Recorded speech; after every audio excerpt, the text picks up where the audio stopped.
Hi guys, welcome back to our channel. నేను మీ ప్రియ కృష్ణ.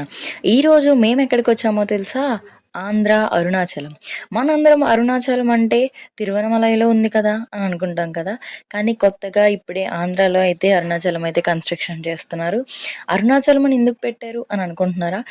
తమిళనాడు తిరువనమలైలో ఎలా అయితే శివ విగ్రహం అయితే ఉంటుందో ఇక్కడ కూడా అలాగే ఉంటుందన్నమాట. సేమ్ రెప్లికా అనే చెప్పొచ్చు. ఇంకా ఈ గుడి అయితే చాలా విశాలంగా చాలా బాగా కట్టారు. ఈ గుడిలోనే 16 చిన్న చిన్న గుళ్ళు అయితే కూడా ఉన్నాయన్నమాట ప్రాంగణంలో.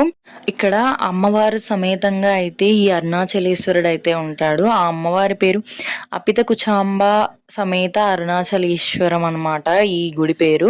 ఆ అపిత కుచాంబ అమ్మవారి విగ్రహం కూడా పక్కనే ఉంటుంది.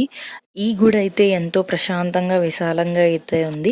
ఇక్కడ మెయిన్ థింగ్ వచ్చేసి శివలింగం అండ్ నందీశ్వరుడు కోసం చెప్పాలంటే ఇంత అద్భుతంగా నందీశ్వరుడిని ఇంత నిండుగా నేనైతే ఎక్కడ చూడలేదు. నందీశ్వరుడిని వెండి కొమ్ములతో అయితే అలంకరించారు, చాలా బాగా అలంకరించారు. ఇంకా శివలింగానికి వచ్చేసి సేమ్ అరుణాచలంలో ఎలా అయితే ఉంటుందో అలా అయితే ఉంటుంది, చాలా ప్రశాంతంగా. అండ్ ఇక్కడ పంచహారతులు అయితే ఇస్తారు ఈవినింగ్ మార్నింగ్ కూడా. ఈ గుడి వచ్చేసి రాజపల్లి గ్రామంలో ప్రత్తిపాడు మండలం కాకినాడ జిల్లాలో అయితే ఉంది. మీరు కూడా విజిట్ చేయాలనుకుంటే చేసి శివుడు అనుగ్రహాన్ని అయితే పొందండి. నా వీడియో కనుక నచ్చితే లైక్ చేసి సబ్స్క్రైబ్ చేసుకోండి.